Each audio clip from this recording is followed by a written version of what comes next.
कल सबसे पहले आकर के चाचा उनसे भी मैं मिल लिया। तो असली बात यही है कि अब मुकाबला होना है करहेल और जसवंत नगर विधानसभा में कौन ज्यादा वोटों से।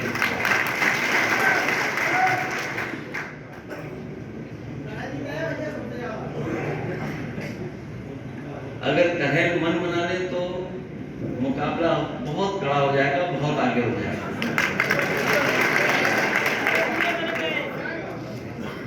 इसलिए ये चुनाव जिन परिस्थितियों में होने जा रहा है वो सबको पता है। एक हमें साथी मिले कुछ दिन पहले,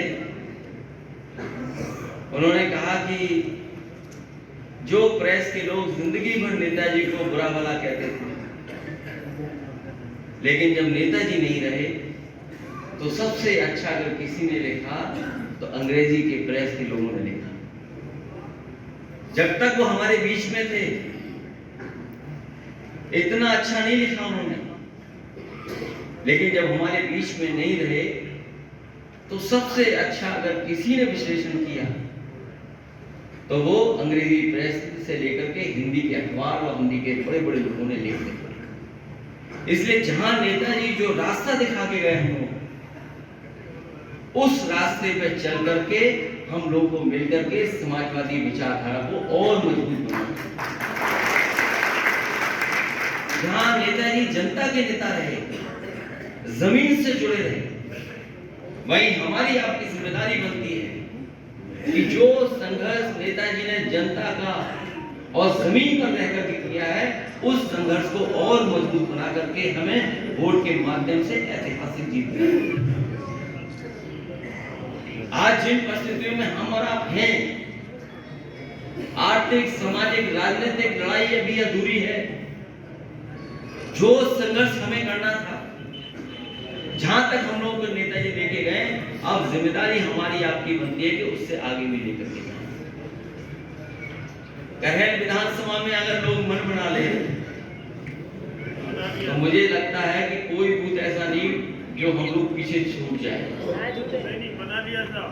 कुछ बूथ हैं जहां हम लोग नहीं मुकाबला कर पा रहे हैं, लेकिन ये चुनाव ऐसा नहीं है कि वहां के लोग आपके साथ न खड़े हो जाए। कि जो विरोधी पार्टी के लोग हैं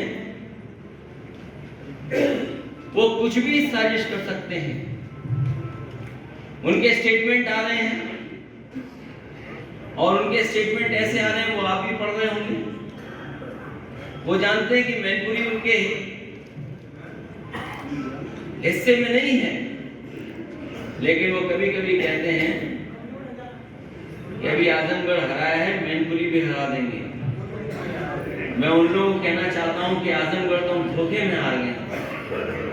ये मैनपुरी लोकसभा है, यहाँ की जनता कभी भी समाजवादी पार्टी को हारने नहीं देगी। और इसलिए भी कि यहाँ पर नेताजी का सीधा सीधा संबंध रहा है, सीधा सीधा संपर्क रहा, लोगों से जुड़े रहे हैं।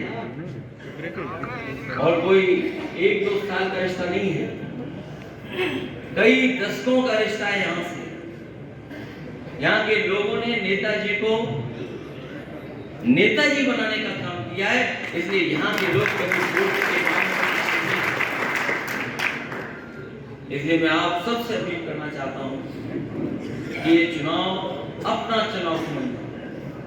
कार्यकर्ताओं से कहूंगा कि पिछली बार जो मतदान हुआ था, और अगर उत्तर प्रदेश का देखें मतदान, तो जनता ने तो मन बना लिया था कि समाजवादी सरकार बनेगी, लेकिन भारतीय जनता पार्टी ने बेईमानी की।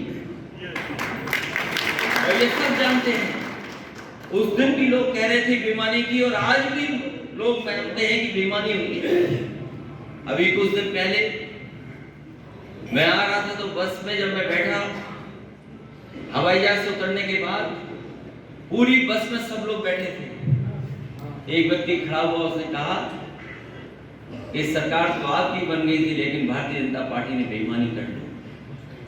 और अगर आप रिजल्ट उठा करके देखेंगे तो आप देखेंगे किस तरीके से प्रशासन ने आपकी सीटों को हराया है। एक ही जिले में जहां हम लोग 20,000 वोट से जीत रहे 24,000 वोट से जीत रहे हैं।